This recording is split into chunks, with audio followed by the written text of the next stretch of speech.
अस्सलाम वालेकुम पाकिस्तान, मेरे अज़ीज़ हमवतनों, मेरे पाकिस्तानियों। क्या हाल है आप सबकी? उम्मीद करता हूँ आप सब ठीक होंगे, खैरियत से होंगे जहाँ भी होंगे। आज दिन भर कुछ सियासी डेवलपमेंट्स हुई और बहुत ही अहम हुई, जिनमें आपने देखा कि पंजाब में वज़ारत आला के लिए जो उम्मीदवार थे, नून लीग की तरफ से मरियम नवाज़ और पाकिस्तान तहरीक इंसाफ, जो जिसको आप सुन्नी इत्तेहाद कौंसल आजकल जो एक जमात थी उसमें उनके लोग शामिल हो गए। तो सुन्नी इत्तेहाद कौंसल के जो राना आफ्ताब साहब थे वो थे वज़ारत आला के लिए उम्मीदवार। आपने देखा कि आज पंजाब असम्बली को चारों तरफ से पुलिस ने सील किया हुआ था और पंजाब असम्बली की गैलरी में सिर्फ नून लीग के जो लोग थे, जो उनके सपोर्टर्स थे, उनको जाने की इजाज़त थी। बाकी पीटीआई के या सुन्नी इत्तेहाद कौंसल के लोगों को जाने भी नहीं दिया जाता। जो सुन्नी इत्तेहाद कौंसल के लोग थे, अरकान सूबाई असम्बली थे, वो लोग भी पैदल चलकर सूबाई मतलब असम्बली में दाखिल हुए। इसी तरह आपने देखा कि जब जिस दिन हलफ बर्दारी हुई तमाम मेंबरान की, उस दिन भी यही चीज़ देखने में नज़र आई। कल जब हुआ वाक़या तो कल भी यही चीज़ें थी।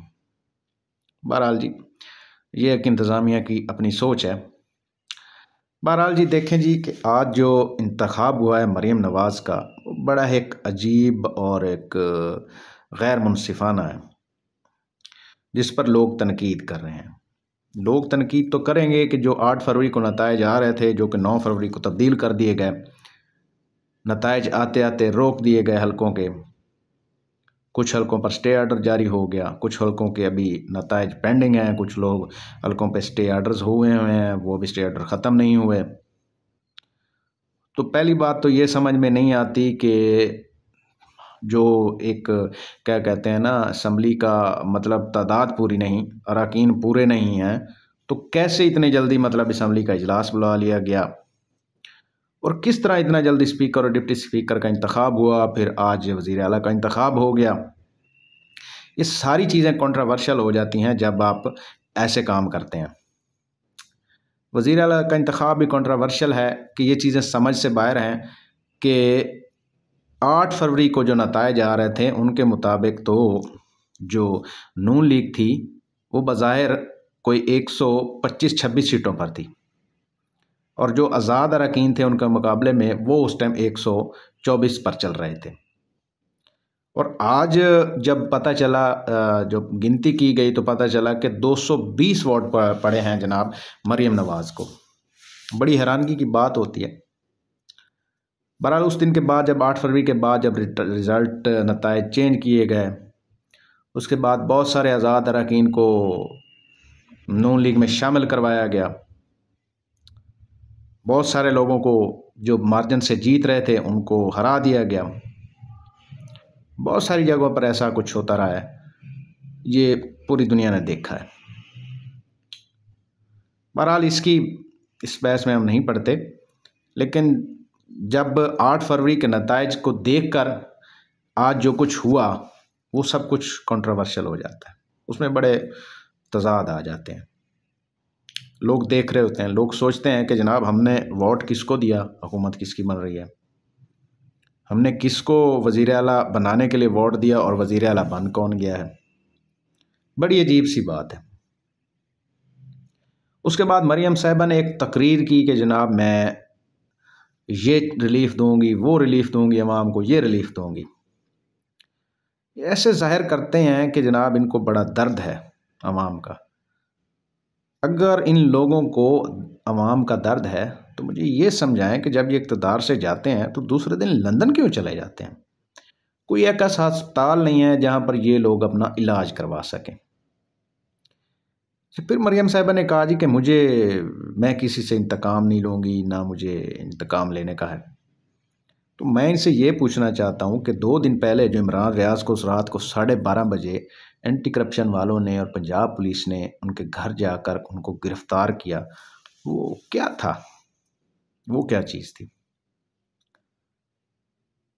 और अगर आप इंतकाम नहीं लेना चाहते तो मुझे ये बताएं कि जो पिछले 8-9 माह से पंजाब की मुख्तलिफ जेलों में पाकिस्तान तहरीक इंसाफ के मुख्तलिफ रहनुमा, मुख्तलिफ ख़वातीन कैद हैं, उनकी ज़मानतें नहीं हो रही। वो किस वजह से नहीं हो रही, वो भी थोड़ा सा समझा देती ना आज। लेकिन नहीं, खैर आज तो आपने इतना लंबी चौड़ी तकरीर की और इतना लंबी चौड़ी बातें की कि जनाब हम ये रिलीफ देंगे, हम ख़वातीन के लिए ये करेंगे, हम ख़वातीन के लिए अलहदा कोई कार्ड बनाएंगे, हमने ख़वातीन को जनाब स्कूटीज़ देंगी, और हम जो पंजाब के नौजवान हैं हम उनके लिए मोटर इलेक्ट्रिक बाइक्स देंगे। बड़ी अजीब आज तो ऐसी तकरीर थी कि पता नहीं, शायद कोई ये पंजाब को कोई पता नहीं क्या बना देंगी। जैसे इनके चाचा साहब कहते थे, शहबाज शरीफ साहब, के मैं पंजाब को पेरिस बना दूंगा। पंजाब तो पेरिस नहीं बनता था, लेकिन ज़्यादातर बजट लाहौर पे लग जाता था। बहरहाल खैर वो तो माजी की बातें हैं जी। बहरहाल उन्होंने अपनी तकरीर में बड़े बड़े रिलीफ देने का ऐलान किया, लेकिन ये रिलीफ कहने से नहीं मिलते, इसके लिए काम करना पड़ता है और बड़ी हार्ड वर्किंग, बड़ी मेहनत ज़रूरत होती है। तो मरियम साहिबा, ये इतना आसान काम नहीं है जितना आप समझ रही हैं। ये अभी अभी आप जब हुकूमत में आई हैं, अभी आप वर्क शुरू करेंगी तो आपको समझ आएगी कि ये काम होता कैसे है। रिलीफ देने के लिए पाकिस्तान के जो अकाउंट्स हैं ना, पाकिस्तान का ख़जाना है, उसमें पैसे होने ज़रूरी हैं। और खैर से जो 16 माह में आपके चाचा साहब ने इस मुल्क को के साथ किया है, वो सब ने देखा है। अगर आपने कोई अच्छी कारकर्दगी दिखाई होती ना 16 माह में, तो लोग आपको पसंद भी करते और लोगों को आपका बात समझ भी आती। आप कहते रहे कि जी वोट को इज़्ज़त दो, ऐसे तो वोट को इज़्ज़त नहीं दी जाती। वोट को इज़्ज़त दी जाती है जनाब इस तरह कि जैसे अब लोगों ने मैंडेट दिया, पाकिस्तान की ज़्यादातर अवाम ने पाकिस्तान तहरीक इंसाफ के हिमायत याफ्ता लोगों को, जो आज़ाद अरकान थे, मतलब लोगों ने अपना मैंडेट इमरान खान साहब को दे दिया, क्योंकि वो इमरान खान साहब से उनकी मोहब्बत थी, प्यार था, और लोग उनको चाहते हैं। और वो यही चाहते थे लोग कि हम इमरान खान साहब को मैंडेट देंगे तो इमरान खान साहब की हुकूमत आएगी। लेकिन अगर आपने वोट की इज़्ज़त करनी होती ना, तो जैसे अब आपको ये इल्म है, जो 8 फरवरी को इलेक्शन हुआ है ना, जो 8 फरवरी को नताइज आ रहे थे, उसके मुताबिक पाकिस्तान की अवाम ने जो मैंडेट है ना इलेक्शन का, वो इमरान खान साहब को दिया। आप थोड़ा सा एक ज़र्फ़ का मुज़ाहरा करते और आप कहते कि जनाब जिसको अवाम ने मुंतखब किया है वही लोग आकर हुकूमत में बैठे। आप अपोजिशन में बैठ जाते, फिर अवाम शायद आपकी कदर, आपके लिए खलूस मोहब्बत और इज़्ज़त भी आपकी बढ़ जाती। लेकिन आपने तो कहा नहीं जनाब, आपने तो एक ज़िद पकड़ी हुई थी कि जनाब हमने तो इक़्तिदार में आना ही आना है, हमने तो इक़्तिदार में आना है चाहे कुछ भी करना पड़े, और आपने वही किया। बहुत सारे लोगों को, बहुत से आज़ाद अरकान को ज़ोर ज़बरदस्ती नून लीग में शामिल करवाया गया। बहुत सारे ऐसे लोग थे जो, कुछ लोग अपने मफाद की खातिर इलेक्शन लड़ रहे थे, उन्होंने जीत कर नून लीग में शमूलियत इख्तियार की। पर बहुत सारी ऐसी मिसालें हैं। अब कुछ लोग होते हैं जो एक जमात से दूसरी जमात में जाते हैं और वो समझते हैं कि शायद वहाँ पर जाके हम बड़ा कोई, क्या कहते हैं ना, इज़्ज़त और मकाम पा लेंगे। उनकी मिसाल लोटों की होती है। इमरान खान साहब ने कहा था कि जो लोटे बन रहे हैं वो यहाँ के भी नहीं हैं और ना उधर के रहेंगे। वही बात उन लोटों के ऊपर साबित हो रही है। राजा रियाज साहब ने भी एक दफ़ा कहा था कि जनाब लोग तो अब हमारी शक्ल भी नहीं देखना चाहते, लोग हमसे बात भी नहीं करते।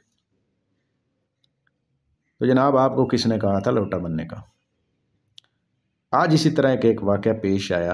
मरियम साहिबा जब वज़ीर आला का हलफ उन्होंने लिया गवर्नर हाउस में, तो उसके बाद वो मुख्तलिफ अरकान से मिली। उस दौरान जनाब एक क्या कहते हैं जनाब MPA मुंतखब हुई जनाब मुस्लिम लीग नून की तरफ से, जो पहले पाकिस्तान तहरीक इंसाफ में थी, जो इमरान खान साहब को छोड़ के आई थी नून लीग में। उनका नाम है जी उस्मा कारदार। वो बड़ी जनाब उन्होंने एक क्या कहते हैं ना चाह से मरियम साहिबा को मिलने की कोशिश की, उनके गले मिलना चाहती थी, लेकिन मरियम साहिबा ने एक फॉर्मेलिटी के तौर पे उनसे सलाम दुआ की। लेकिन जब उन्होंने दूसरा हाथ गले के साथ बढ़ाया और मिलना चाहा तो मरियम साहिबा ने झटक से उनका हाथ पीछे कर दिया। मतलब इस तरह के इंसान किसी की क्या कहते हैं ना तौहीन कर रहा हो, ये चीज़ होती है। तो मुझे समझ नहीं आती कि ये लोगों को अभी तक भी समझ नहीं आ रही कि लोटा बनकर फ़ायदा कोई नहीं मिलता। हाँ, अगर कोई माली फ़ायदा मिलता है तो वो एक अलग बात है। दूसरी तरफ थोड़ी सी पाकिस्तान तहरीक इंसाफ के जो लोग हैं पंजाब में, थोड़ी सी उनकी एक क्या कहते हैं आप मिसकंडक्ट या थोड़ी सी लेगेसी है उसमें। ये कि आज जब वज़ीर आला का इंतखाब हुआ तो कम से कम उनको ये चाहिए था कि वो इसमें ऐवान में मौजूद होते, लेकिन वो ऐवान का बाइकआउट करके इस अमल का ऐवान से बाहर चले गए। लेकिन बात यह है कि अगर वो ऐवान में मौजूद होते तो कम से कम जब मरियम साहिबा वहाँ तकरीर कर रही होती तो वो लाजमी बात है उनको मुख्तलिफ़ चीज़ों पर टोकते, मुख्तलिफ़ चीज़ों पर बातें करते। जैसे कि 2018 में इमरान खान साहब ने जब पहली तकरीर करनी थी कौमी असम्बली में, तो जो अपोजिशन थी जिसमें नून लीग और पीपल्स पार्टी शामिल थी, उनने इमरान खान साहब को पहली तकरीर करने नहीं दिया। मुख्तलिफ़ बातें, मुख्तलिफ़ शोर शराबा, मुख्तलिफ़ किस्म की बातें आती। लेकिन ये एक थोड़ा सा क्या कहते हैं ना कोताही थी पाकिस्तान तहरीक इंसाफ के पंजाब के लोगों की आज। बज़ाहिर मेरा भी यही राय था कि मैदान खाली नहीं छोड़ना चाहिए था, मुकाबला ज़रूर करना चाहिए था, क्योंकि आपको पता था कि पहले ये कार्रवाई होगी, लेकिन फिर भी मैदान खाली नहीं छोड़ना चाहिए, बंदे को मुकाबला ज़रूर करना चाहिए। दूसरी तरफ आ जाएं तो सिंध में मुराद अली शाह साहब खैर से तीसरी मरतबा चीफ मिनिस्टर सिंध बन गए हैं। उन्होंने बड़ी लंबी चौड़ी तकरीर की कि जनाब हम सिंध में ये करेंगे, सिंध में वो करेंगे। बहुत सारे अपने कारनामे सुनाए कि हमने सिंध में ये कर दिया, हमने सिंध में वो कर दिया, सैलाब आया तो ये हुआ और वो हुआ, मुख्तलिफ़ चीज़ें हुई। तो बात ये है कि मुझे ये समझ नहीं आती कि आप इतने अरसे सिंध में हुकूमत बना रहे हैं, तो कौन सा आपने कराची को पेरिस बना दिया? कितनी एक कराची में यूनिवर्सिटियाँ कायम हो गई हैं, कितनी एक सिंध में अंदरूनी सिंध कुछ सड़कें बन गई हैं, या कितने एक अंदरूनी सिंध को अच्छे अस्पताल बन गए हैं, या कितने एक सिंध में अंदरूनी सिंध आपने साफ़ पानी के फ़िल्टर प्लांट्स लगा दिए हैं। सिंध के मुख्तलिफ़ इलाके हैं जो बैकवर्ड एरियाज़ हैं, वहाँ पर आज भी कोई किसी किस्म की वो कुछ सहूलियत नज़र नहीं आती। लेकिन आपने तो बड़ी एक तकरीर, लंबी चौड़ी तकरीर कर दी जिसमें आपने कहा कि जनाब हमने तो सिंध को बड़ी खिदमत की है, हमने कराची के अवाम की बड़ी खिदमत की है, इसलिए उन लोगों ने हमें मैंडेट दिया है। जो 8 फरवरी का रिज़ल्ट आया, जब वो 9 फरवरी में बहुत सारे लोगों के रिज़ल्ट चेंज हुए, वो आपने जिक्र भी नहीं किया। बहरहाल जी, वो एक मरतबा फिर असम्बली के कायदे ऐवान मुंतखब हो गए हैं, वज़ीर आला मुंतखब हो गए हैं जी। बहरहाल जी देखते हैं जी कि इस मरतबा शायद वो कराची को पेरिस बना दें, या सिंध को पेरिस बना दें, या सिंध में कोई अच्छे कारनामे और कर लें। बहरहाल देखते हैं जी। अब दूसरी तरफ आ जाएं तो सदर साहब डॉक्टर आरिफ अलवी ने जब उनके पास समरी भेजी गई इजलास बुलाने की कौमी असम्बली का, तो उन्होंने मुस्तरद कर दी कि जनाब जब तक कौमी असम्बली के जो तमाम हलकों के रिज़ल्ट नहीं आ जाते, जब तक ऐवान का जो क्या कहते हैं ना तादाद पूरी नहीं हो जाती, तब तक इजलास नहीं बुलाया जा सकता। उन्होंने वो समरी वापस भिजवा दी। इस पर फ़ौरन जनाब निगरान हुकूमत ने बड़ा एक क्विकली रिएक्शन किया। बहुत जल्दी में उन्होंने ना सब काम, तो उन्होंने कहा जनाब के एक उन्होंने असम्बली तैयार की और एक जो वजारत कानून है उनको भेज दी। उन्होंने उस समरी को पास किया कानून को, और वो भेज दी जनाब स्पीकर कौमी असम्बली के जो राजा परवेज़ अशरफ साहब हैं, जो ख़ुद फॉर्म 47 के मुताबिक MNA मुंतखब हुए हैं। उसके बाद उन्होंने एक हुक्मनामा जारी कर दिया कि कौमी असम्बली का इजलास 29 फरवरी को तलब किया जाएगा, जिसके बाद अब कौमी असम्बली का इजलास 29 फरवरी को होना है और उसमें स्पीकर और डिप्टी स्पीकर का इंतखाब होगा, फिर वज़ारत उज़्मा का इंतखाब होगा। बहरहाल बड़ी अजीब अजीब चीज़ें हो रही हैं कि अब आप ये देखें कि जो आज पंजाब में इंतखाब हुआ है उसमें बहुत सारे ऐसे MPs हैं जो 9 फरवरी को बने। 8 फरवरी को वो हार रहे थे और 9 फरवरी को वो जीत गए। तो बड़ी अजीब चीज़ें हो रही हैं। बहरहाल जी, अब देखना ये है कि जो कौमी असम्बली का इजलास होगा उसमें क्या होता है। दूसरी तरफ हम चले जाएं तो इमरान खान साहब, उनके बारे में कुछ खबरें हैं, थोड़ी अच्छी हैं। उसमें यह है कि तोशा खाना रेफरेंस में जो उनको सज़ा हुई थी और जो उनको अपना क्या कहते हैं साइफ़र केस में शाह महमूद कुरैशी और इमरान खान साहब को 10-10 साल कैद सज़ा हुई थी, उस केस में उनको जनाब उनकी फ़ैसलों के ख़िलाफ़ जो अपीलें दायर की गई थी इस्लामाबाद हाई कोर्ट में, उन पर आज समाअत हुई और समाअत मुख्तसरन हुई, जिसमें हाई कोर्ट की तरफ से FIA और नैब हुकाम को नोटिस जारी कर दिए गए और अब उन पर मज़ीद समाअत जुमेरात वाले दिन होगी। इसी तरह इमरान रियाज साहब हैं जो कि एंटी करप्शन वालों ने उन पर एक मुकदमा बनाया हुआ है जिसमें उनको गिरफ़्तार किया गया। उनकी आज ज़मानत नहीं हो सकी क्योंकि एंटी करप्शन वाले हुकाम पेश नहीं हुए। अब ये इसकी मज़ीद समाअत बुध वाले दिन होगी और उसमें समाअत में देखेंगे कि उनकी ज़मानत होती है या नहीं होती। बहरहाल उम्मीद की जा रही है कि ज़मानत हो जाएगी। ये कुछ चीज़ें थी आज आपके साथ डिस्कस करनी थी। थोड़ा व्लॉग लंबा हो गया, लेकिन इंशाल्लाह नेक्स्ट व्लॉग में कुछ बातें आपसे और शेयर करेंगे। जहाँ रहें खुश रहें, अल्लाह आपको सलामत रखे। अगले व्लॉग तक मुझे दीजिए इजाज़त। अल्लाह हाफ़िज़।